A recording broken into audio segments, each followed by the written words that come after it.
Ladies and gentlemen, thank you for standing by. Welcome to the BIA Knowledge Leadership webinar. During the presentation, all participants will be in a listen-only mode. Should you wish to ask a question during the presentation, please use the chat feature located at the lower left-hand corner of your screen. If you need to reach an operator at any time, please press *0. As a reminder, this conference is being recorded Thursday, March 17, 2016. I would now like to turn the conference over to Robin Thompson. Please go ahead. Thank you so much. Good day, everyone. And on behalf of the team at BIA, I'd love to wish you a happy St. Patrick's Day. And thank you for spending the third Thursday of the month with us in our March edition of the Knowledge Leadership Series webinar, where our speaker is going to talk to us today about the use of analytics in the modern law department. Before I get to the introduction, just a reminder to please submit your questions through the chat window, and we'll get to those at the end of today's program. And as you leave today, please help us improve by completing a short survey. All of our programs are put together based on your valuable feedback, and we surely do appreciate it, and we love hearing from you. Now, my favorite part of every program is introducing our guest speakers. If I were to list all of his accomplishments, we'd be here the entire hour. Today's speaker is Brett Tarr, who serves as counsel, litigation, and eDiscovery for Caesars Entertainment, where he leads the eDiscovery, information governance, and privacy functions for that organization. He has devoted a significant part of his career working in these areas and joined Caesars in 2012 to build their in-house departments, bringing a wealth of experience with him from his roles as a litigator, consultant, and working in-house. I encourage you to read more about Brett on his LinkedIn profile or simply Google him. Brett, I'd like to welcome you to the Knowledge Leadership Series program, and I turn the program over to you. Thank you so much, Robin. It's a pleasure to be here today and an honor to be part of your distinguished faculty for this wonderful program. I'd like to welcome everybody who's joining us, those in the eastern half of the United States, good afternoon, and those of us in the western United States, good morning to you. So I'm going to start out right away by talking about what it is I hope to accomplish today. So I believe very strongly that metrics and analytics can provide a vast wealth of information.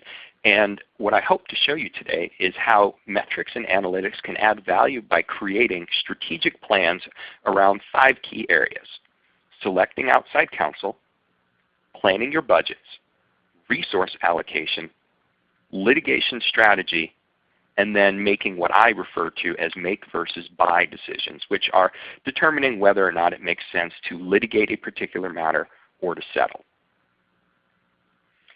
So at a high level, the goal here is to understand how you can use objective data to manage the practice of law. The goal is to be able to measure and quantify risk, creating a clear decision point for the law department relying on empirical data. Now, empirical data is supported by metrics and statistical data. We consider that hard data. It's not hunches. It's not gut instinct. It is not the soft data that a lot of times we've been using in the historic practice of law. The goal here is to use hard data to improve the efficiencies of our workers and to reduce the timelines for matters. So we're going to talk about a lot of details today. I'm going to start with a few high-level slides at a strategic level, and then we're going to really dive into some charts and graphs and analytics. I want to let you know up front, so those of you that are not interested in all of these details, your eyes may glaze over a little bit. And I also want to caveat this by stating that the data that we're going to be looking at is not actual data from Caesars Entertainment. I have anonymized the data and created aggregated profiles of information, so I'm not sharing anything that is super confidential here. So with that, we will get right to it. So a lot of people ask, what the difference is between metrics and analytics. And I put together what I believe is a relatively simplistic way of differentiating between the two. So the primary difference is that metrics are simply measuring something. You're measuring a past activity or you're measuring an ongoing activity. In this case, we're going to be measuring aspects of the legal process or matter management. I am a firm believer that if you cannot measure something, you don't have a baseline to improve it. So contrasting with metrics, which is simply measurement, analytics is really deriving meaning from those metrics and using those metrics to project future trends. And what that allows us to do is that allows us to be smarter, and it allows us to use objective data to make decisions. Analytics can be simple, analytics can be complex. They can start with simple trend analysis, or you can combine multiple different components to create a more three-dimensional picture. You can go even further and you can go into true statistics, and you can get into statistical regression and create very complex models. There are some brilliant people in this industry who have done tremendous work on that. I don't work in that particular area. I try to keep it simpler. I try to work with people that are not mathematicians. Most of us are attorneys and working in the legal profession because we don't love math. So we're trying here to provide information that most everybody can understand, access, and use in their daily life. And to that end, I'd like to make the point that analytics don't need to be complex to be meaningful. In fact, some of the charts that we're going to derive the most meaning from are actually going to be quite simple. So I like to start with matter management. The matter management platform is an incredibly rich hub of metrics and information. So I like to group my metrics into a few key categories to help understand what they mean and how we can use them. So the first category that I like to consider is historic matter information. This can include things like how many matters have we had in a particular location, at a particular office? How many can we group by region? How many matters do we have of a particular type? Particular employment types of claims, or contract claims, or insurance claims. Which divisions within the organization are most heavily involved in these legal matters? This will become important later when we talk about using this information to manage forward and remediate risk. What are the costs of similar types of matters in this particular jurisdiction? I live in Las Vegas, in Clark County, Nevada. What are the costs for a particular type of litigation that has happened before, and how can I use that to project my costs going forward? The second category is research on the jurisdictions and the judges themselves. A lot of this information can also be found in docketing tools. So understanding how often do we win or lose in similar matters within the jurisdiction that we're facing. How many matters has the organization faced within a jurisdiction? How do particular judges tend to rule on various motions or in overall matters? What are some of the historical judgment amounts in similar company matters within the filing jurisdiction? The third category that I think is important is understanding outside counsel and plaintiff's counsel, since we are most often the defendants in these cases. So understanding who is representing you, who's representing your opposition. Have you worked with them before? Have you faced opposing counsel before? What is the record? What is the victory versus defeat record of the outside counsel that's representing you against the particular counsel that is representing your opposition? So the goal here is to use these metrics and derive meaning from them through analytics to drive strategy. So again, picking the right outside counsel. Outside counsel should match up well against the particular plaintiff's counsel that we are up against in the particular jurisdiction that we are in and for the specific matter type. So notice, we have three separate metrics that we are applying here. So we take 3 very simple metrics and we combine them into a more complex multi-dimensional metric, and that allows us to make a better decision. Understanding historical costs and trends. You may have heard it said that past behavior is the likeliest predictor of future outcomes. This is why our grades in high school are used as a predictor of our performance in college. What is the likely outcome of a type of matter in this particular jurisdiction in front of this particular judge that's assigned and facing this opposing counsel? Again, we're taking single metrics and applying them together and deriving meaning from the combination of these metrics to create a more complex decision basis. Planning and resources. How much have similar matters cost? How long have these matters lasted? Using that information to plan going forward for what's in front of us. And then finally, day 1 strategy development.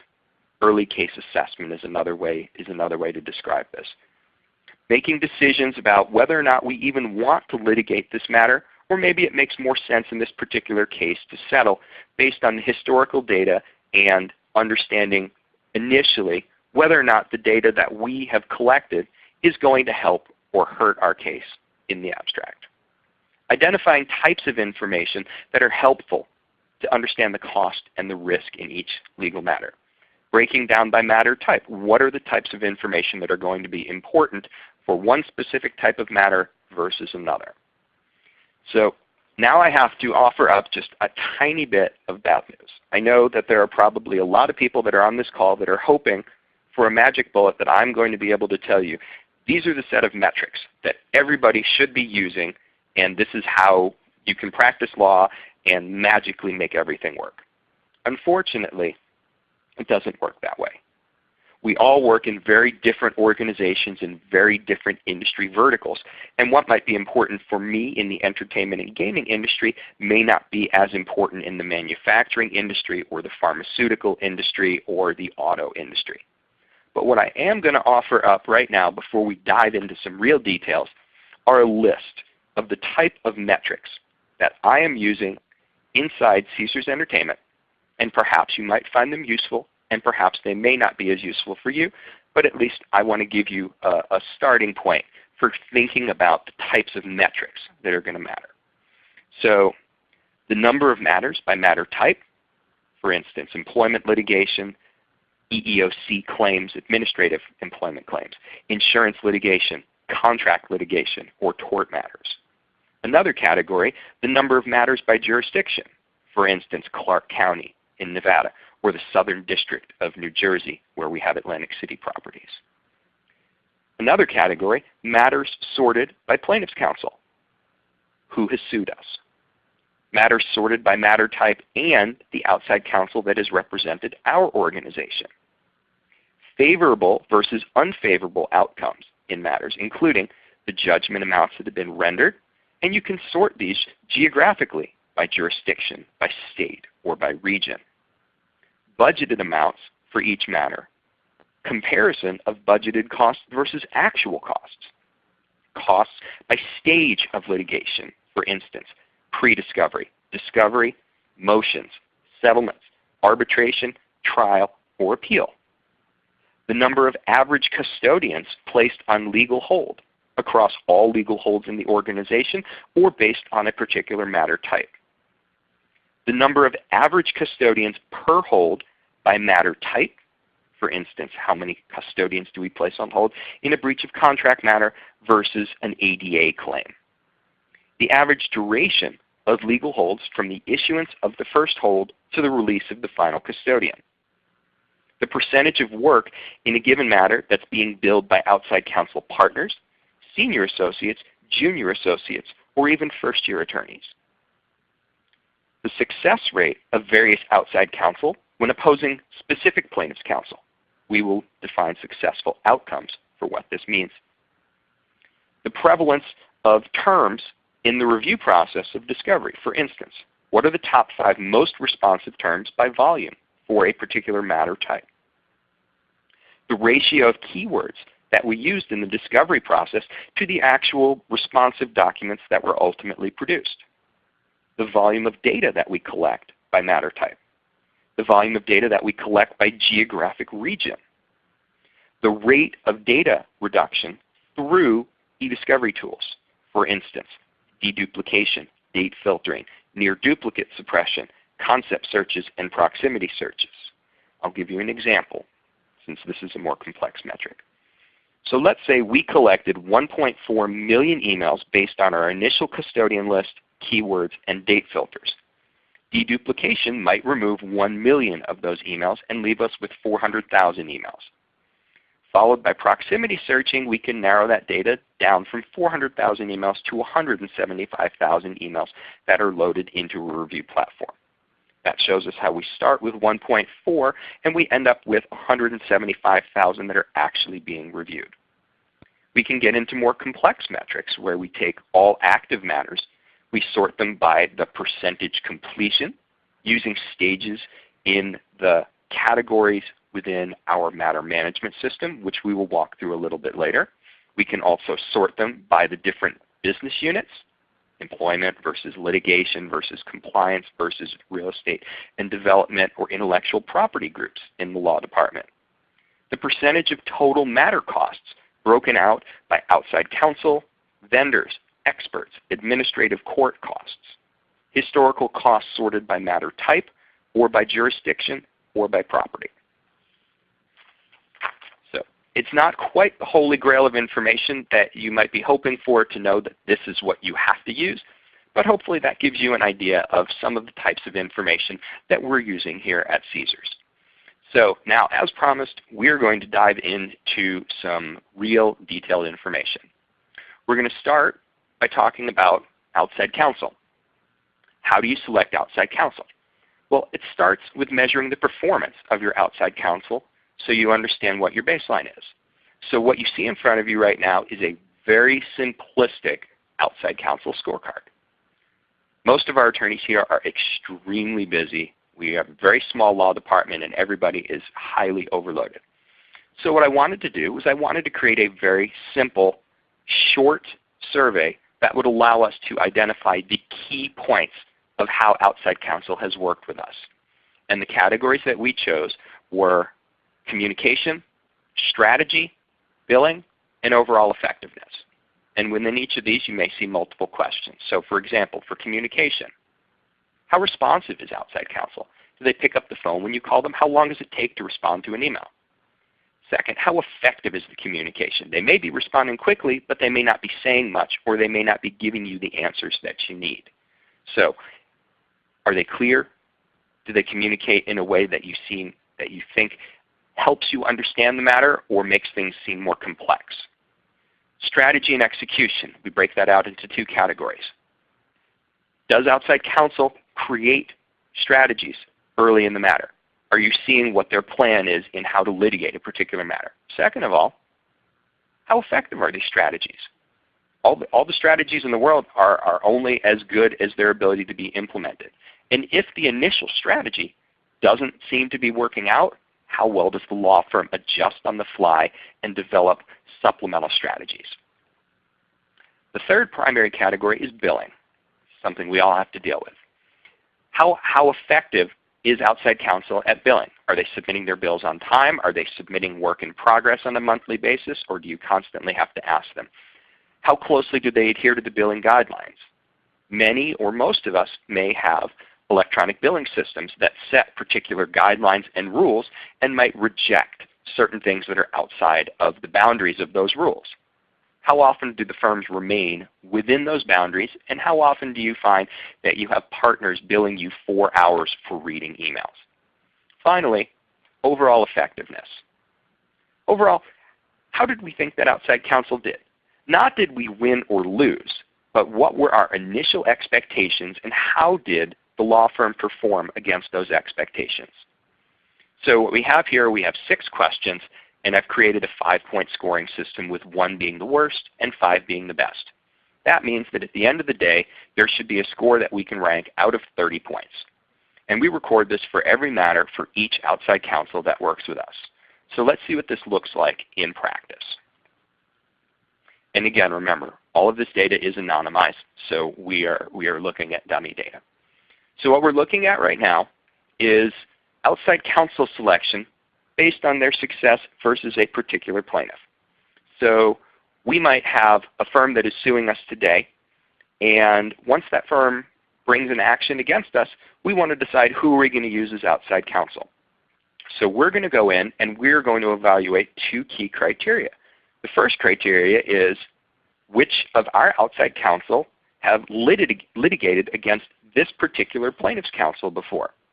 And from that list, we want to look and we want to see what were the outcomes in those cases and how well and how effective did we think based on our scorecard that the outside counsel were. And from those lists, what you can see here are a couple of relatively quick pop-out trends. So you can see, for example, that firm 7 in gray didn't do such a great job against the particular plaintiff's counsel that's suing us right now, whereas firm 5 in the green and firm 9 in the light blue and firm 4 in the black all did pretty well. So I can select most likely from these 3 firms, and I can take a look. I can take a look at their billing rates, the personnel that they have, and the specific subject matter expertise that we believe that each of them have, and we can make a more informed decision on who we want to represent us. So the next 3 charts that we're going to talk about, I'm going to show you a chart, and then I'm going to talk you through what we're actually seeing on there. So the first chart we're going to look at is a very simple one, litigation volume, the number of employment lawsuits that we have annually by region. So Caesars Entertainment has 42 properties in 16 different U.S. states as well as international properties. So what I've done here is I've broken out a couple of the different categories that we have. We have 9 properties in Las Vegas. We have 4 properties in Atlantic City. We have 1 property in New Orleans. I broke that out as a city separately from the region. And then I broke out the Midwest region, which might be Ohio and Indiana and Illinois. And then I broke out a single property in Kansas City for a nice little cross-section. So let's take a look and see what we're actually looking at. So you see a couple of different shapes and lines and trends. But what does it really mean, and what can you do with this information? So we're looking at a metric, and now we're going to talk through how to create analytics based on this information. So if you look at the bottom, you see that the New Orleans and the Kansas City properties, those lines are relatively flat. It's nice that those numbers are low, but they're relatively flat. So that tells us that the litigation is pretty static year over year. It means we're doing a pretty good job. Nothing glaring jumping out at us. Next, we're going to look at the Midwest region. And you see that towards the bottom of the screen, and you see that for the most part it's pretty steady. But around 2013, we had a spike. We had a spike in litigation in a particular year. What does that mean? Well, we want to go back and we're going to review the personnel moves and the new hires in that year to see if we can identify the potential causes of that spike in litigation. For instance, in 2013, several line employees were elevated to first-time managers in the Midwest region. That resulted in an increase in age, race, and gender discrimination charges. So we can take remedial action. That means that people that are being promoted for the first time to manage others should probably receive some extra sensitivity training and work with HR so that we can reduce that volume, and then we'll find that we're going back to that relatively flat plateau. Now let's look at the Las Vegas and Atlantic City regions. We see that for the most part, with one small dip in a particular year, that generally their trend is they increase in the volume of litigation year over year.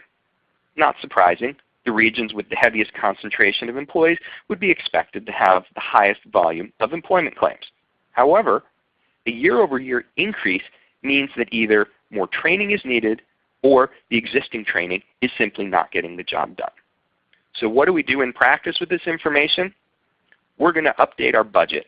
We are going to spend more time and more effort in enhancing our training and developing new training materials that align with the contemporary work environment.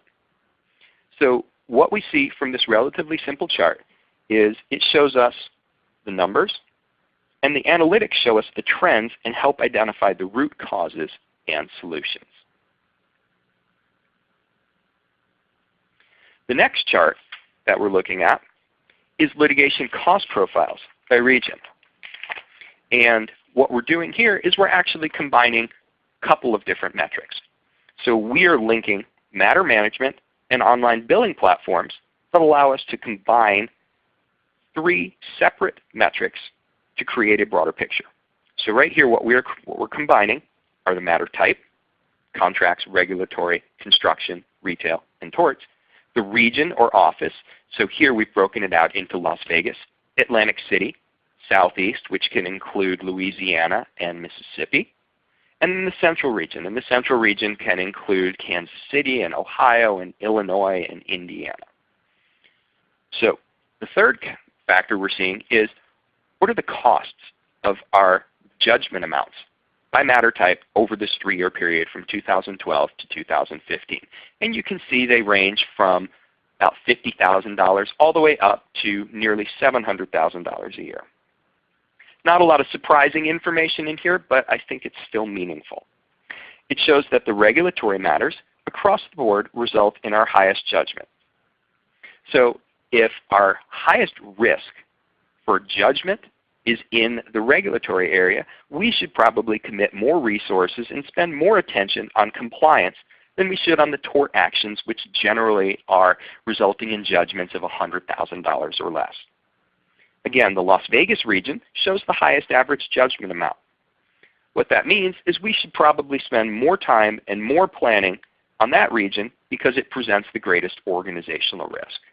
Again, relatively simple metrics, but combining multiple metrics creates a much richer picture that gives us information on how to move forward and ultimately manage our risk and manage our cost.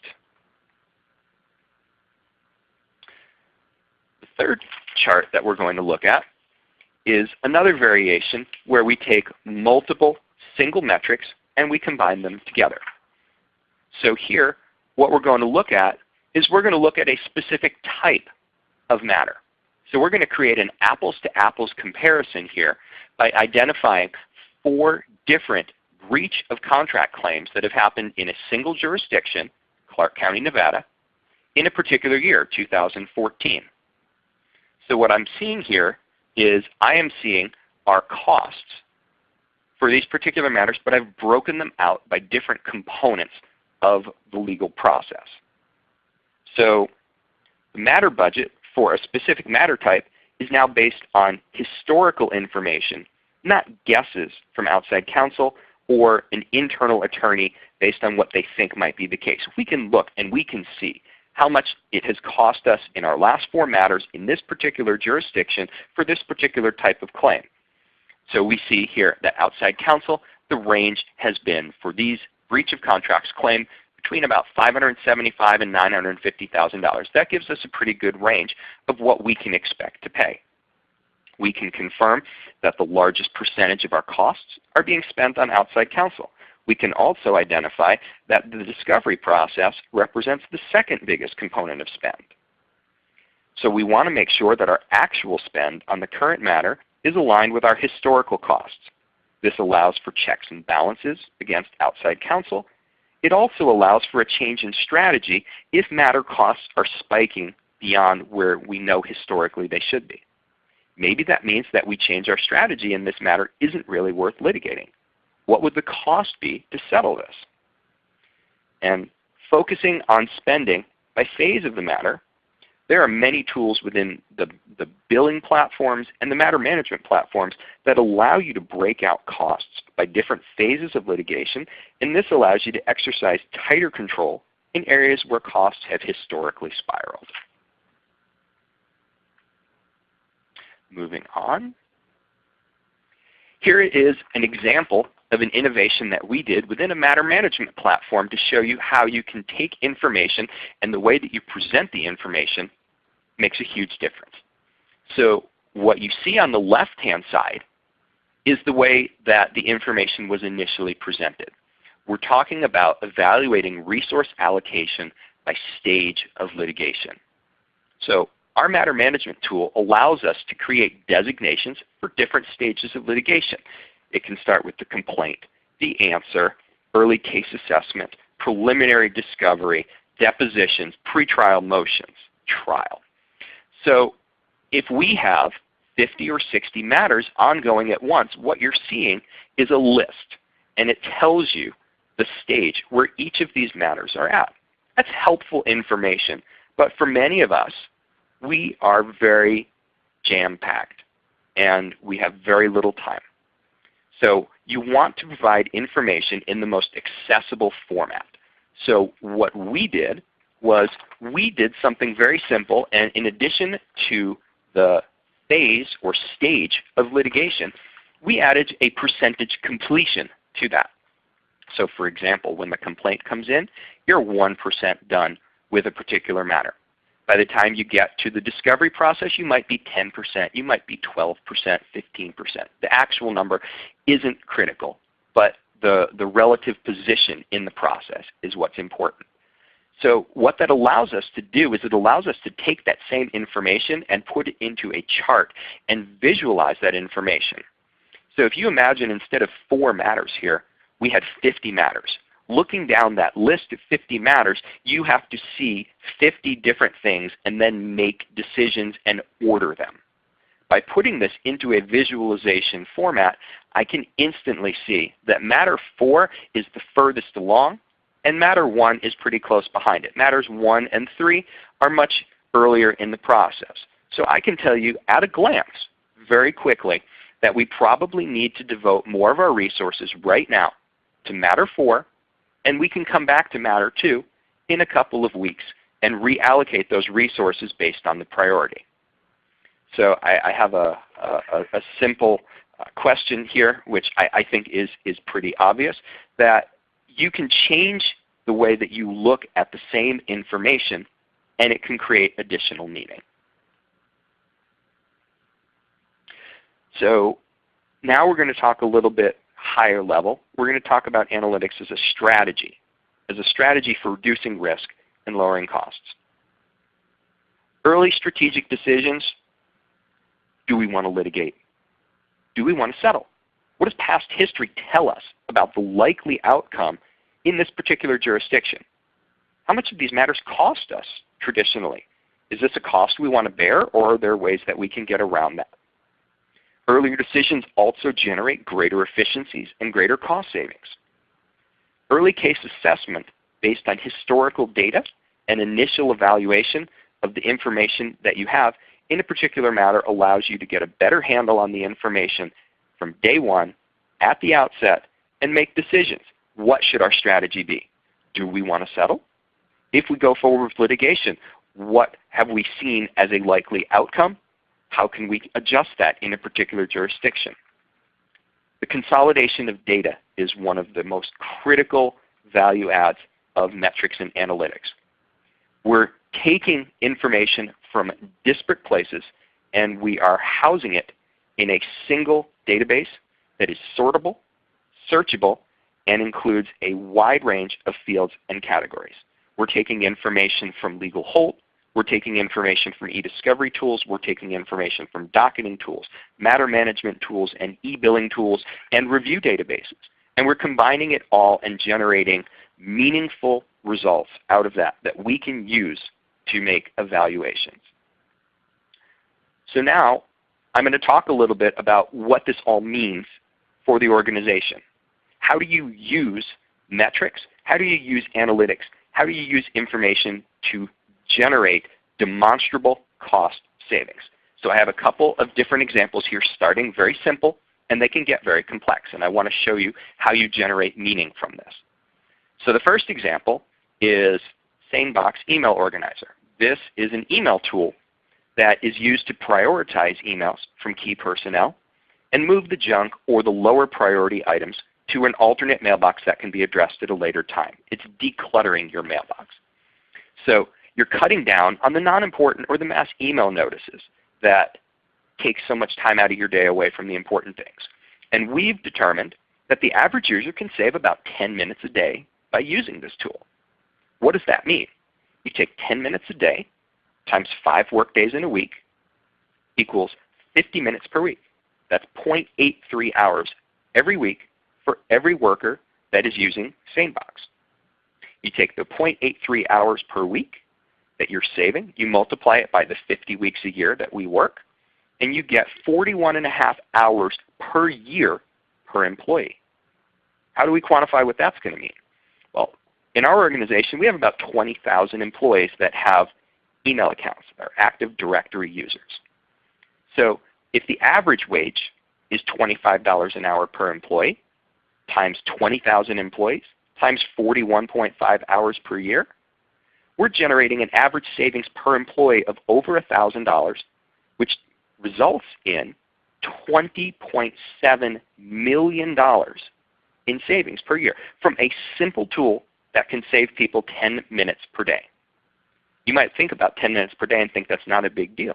But when you add it up and you use the numbers, you see a very, very large increase in efficiency and a reduction in cost expenditure.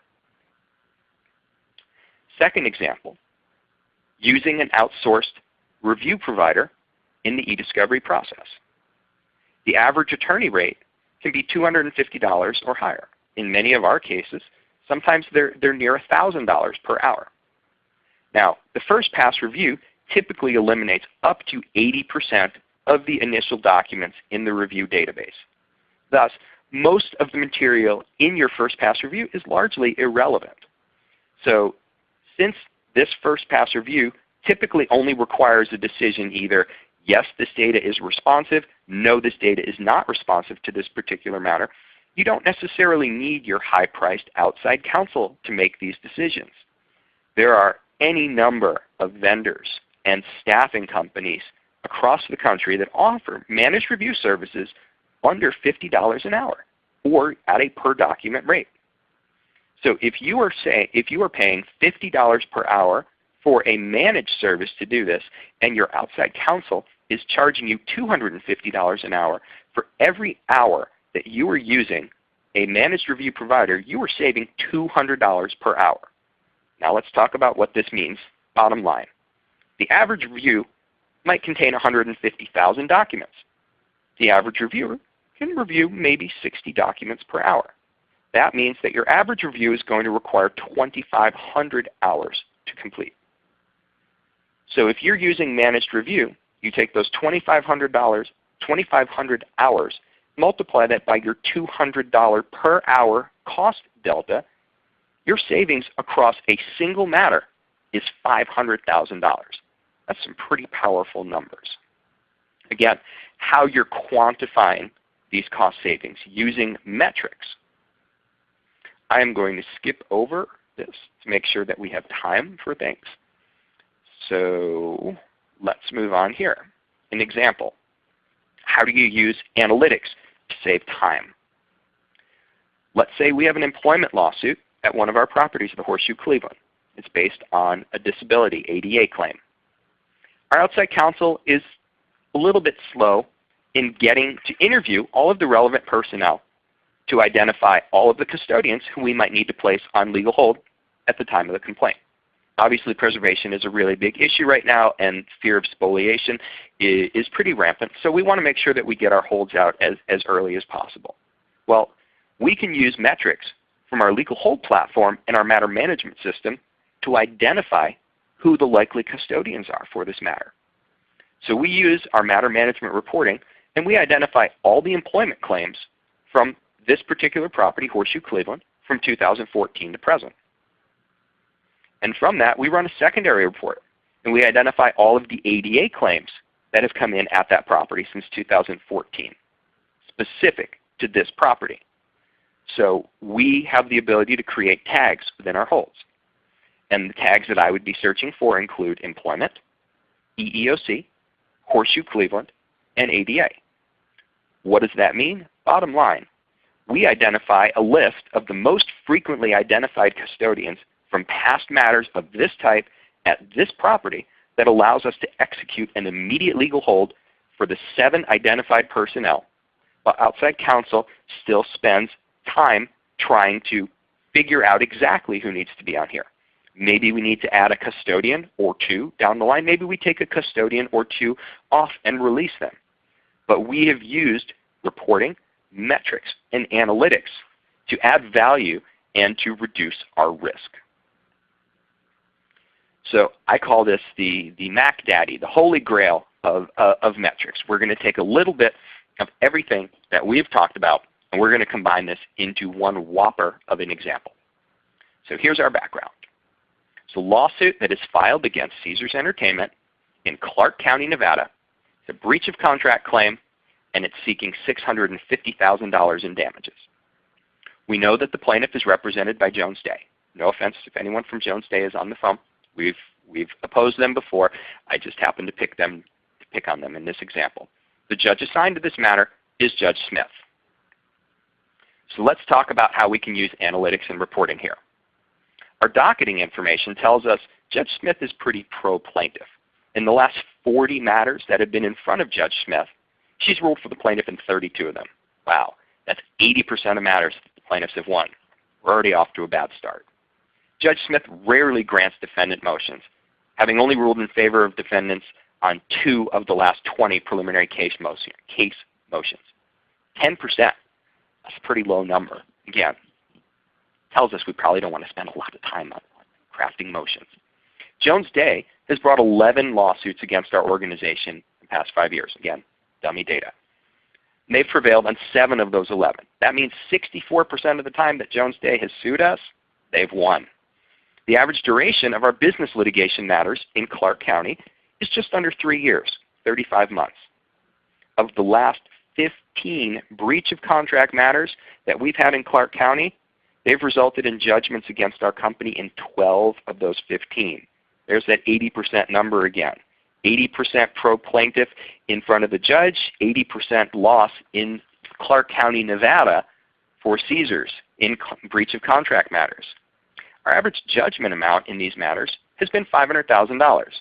So that's one cost component. What are the other cost components? How much have we paid outside counsel? For our breach of contract matters in Clark County in the last several years, our outside counsel spend has averaged $1.1 million. And that's based on that 35-month duration that we've noted above. Third major component, as we saw from our earlier chart, is discovery costs. What have our discovery costs been for these breach of contract matters in Clark County? Well, we've averaged about $550,000 in discovery costs for our breach of contract matters in Las Vegas in the last few years. Now, of course, 85% of those costs typically come from the review stage. Even with the use of contract attorneys, they still represent the largest single cost within the discovery process. So now let's talk about what we can actually do with this data. So here, we're going to combine all of these metrics, we're going to generate meaning out of them, and we're going to make some significant strategic decisions. Based on past matters in this jurisdiction, with this particular plaintiff's counsel and in front of this judge, I don't think that we're very likely to win this case. So our strategic decision is we're going to offer the plaintiff a settlement of $475,000 within the first few months of this matter. So the first thing that we are identifying is we're probably not going to win this case. Historical information tells us that we've lost 80% of these matters and that we have had to pay $500,000, that we've had to pay our outside counsel, and we've had to pay discovery costs. So the first thing that we're doing is we're freeing up our attorney team. They're not going to spend 3 years litigating this matter only for an unsuccessful outcome. We're also reducing the timeline to move this matter. So we've only spent 3 months on this matter instead of 35 months. Let's talk cost savings. We knew that we were going to spend $1.1 million or thereabouts on this matter. By settling this matter up front, we're cutting out the majority of those $1.1 million in outside counsel fees. We talked that we were going to spend $500,000 on discovery. If we're settling this matter, we don't have to spend all that money on discovery. The court judgment. The court judgment historically would have been about $500,000. Our settlement offer is $475,000. May not be much, but here's an additional cost savings of $25,000 over the historical judgment amount. Add it all up, what does that show us? Our total cost savings in this matter by settling instead of litigating is nearly $1.7 million. Now I will tell you for a fact, without analytics, absolutely no one in the law department would ever entertain the notion of offering a settlement that is nearly the full amount in the complaint. Just wouldn't make sense. However, you bring in analytics and you can show them, we're going to save 3 years, we're going to allow our attorneys to work on more productive matters, and we're going to save money on the discovery costs and even on the judgment amount. So again, pretty powerful use of some very simple metrics to derive meaning. So what does this all mean in total? Let's back up again to a strategic level. The law department is really one of the very few units within a business that doesn't use objective data. It still relies on sort of the soft science of experience and gut instinct and hunches. Well, the law department, just like everybody else, we can apply metrics, we can apply statistical analysis, we can use past behavior as a predictor of future outcomes, and we can make decisions based on hard data. There's probably never going to be a day when the entire practice of law is based on hard data. Otherwise, computers could replace us all.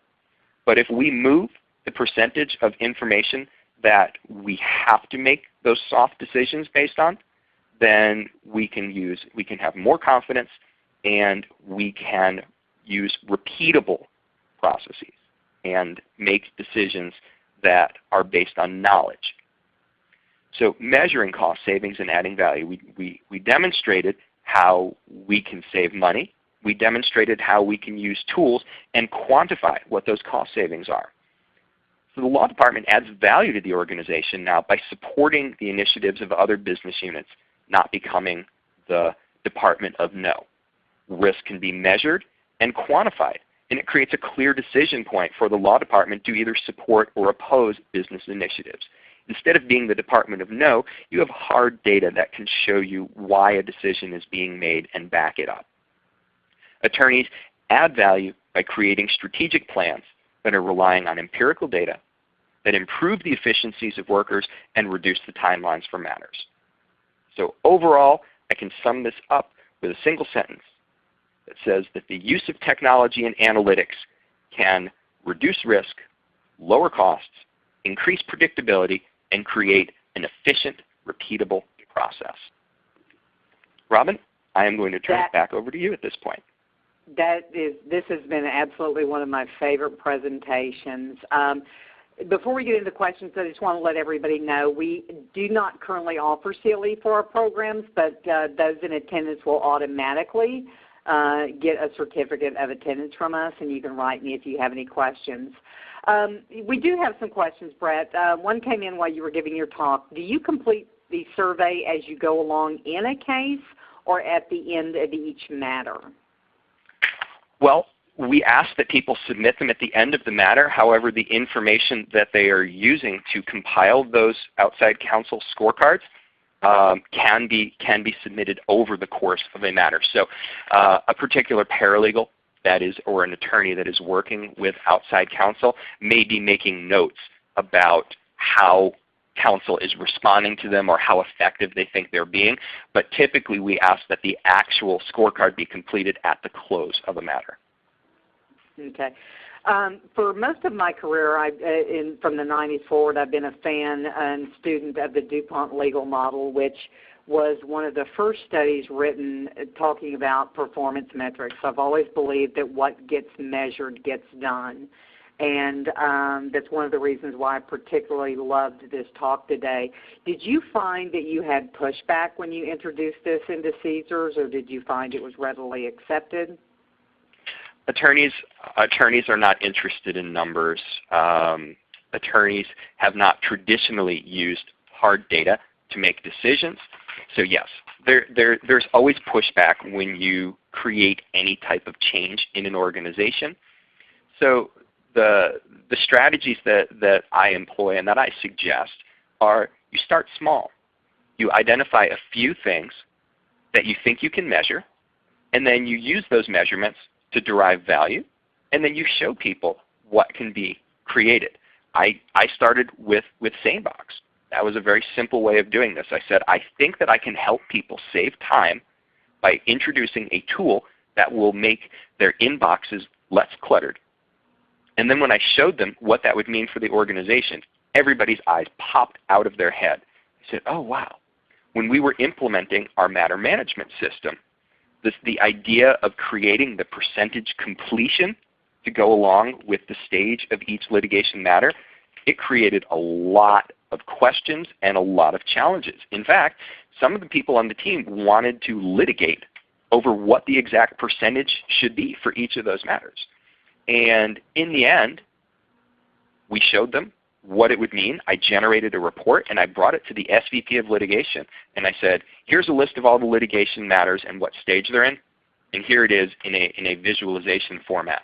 He said, wow, that's amazing. So yes, you're going to face challenges. I don't think that anybody likes change, and I don't think that lawyers traditionally are particularly interested in numbers. But when you show them how you can derive meaning from those numbers, even through the simplest of metrics, people get on board. People recognize when you're helping them make their jobs easier, when you're helping the organization as a whole. And it's a process like anything else. It takes time. Exactly. So you start with your small victories, which is excellent, or small wins, and build on that. You know, we have legal event teams. Do you recommend in corporations of size that perhaps they have a different metrics team that answers from the business unit, where you include those in your circle of influence from the business units, or do you contain it mainly to legal? What do you recommend? You know, I think it's really going to depend on the organization. You have organizations that range from a few hundred people to hundreds of thousands of people, and I think that there really isn't going to be a single answer. It's going to depend on the culture within your organization, the way that the different business units are broken out. Some businesses simply don't have certain functions. So, for example, within our organization, data privacy and information governance live within the law department. In other organizations, they are completely separate units. In other organizations, they're managed out of IT. Some of them are managed out of data security. So it really depends on the unique circumstances of your organization, the personnel that you have in a particular department. You may not have people in the law department that are familiar with metrics or how to generate the type of measurements that might be needed here. So it really is a discussion based on how your organization operates, the culture of your organization, how you are staffed, the skill sets of your particular people, and what's going to work for you. Fabulous. Last question, time for one more. Do you see more and more corporations embracing the review of metrics to run their corporate legal departments like a business? Because, you know, I have worked in both law firms and corporations, for example, and it was different in a corporate environment because we needed to contribute to cost savings and the overall profitability of the organization. So it benefited us to do an exercise like you're suggesting today. Do you see in your travels and talks more people embracing this, or are we just on the beginning edge of this trend? So I think the answer is really both. I do think that we are at the early stages of the adoption of metrics and analytics within the law department. However, the pressures that you identify are absolutely long-standing pressures. We're all being asked to do more with less. We're all seeing our budgets being cut. And as people recognize that the use of metrics and analytics allows them to be more streamlined, to make smarter decisions, and to manage their resources, their scarce resources, more effectively, I'm seeing more and more people embracing this. Now, the challenge, of course, is that everyone comes in looking for someone to give them an answer. Say, what are the metrics that we should be using? Show us how what you do will work for us. And there are no magic bullets and there are no easy answers. So that's why I think we're still at the early stages, because each organization has to take the time and turn inward and figure out what are the right sets of metrics and data for them. But I am definitely seeing that that is a movement, that people are starting that process. Some are further along than others, but it is definitely a wave that is building. Well, thank you very much. I want to let everybody know next month our third Thursday webinar features Hal Nicholson. Hal has a long career with the Department of Defense as a cybersecurity and forensic analyst. He's now the first BISO, Business Information Security Officer of the Church of Latter-day Saints, and he's going to speak to us next month about the rise of the BISO process and workflows.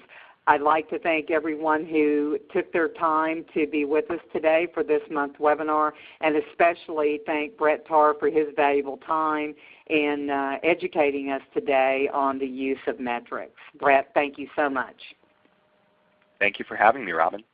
See you all next month. Bye-bye.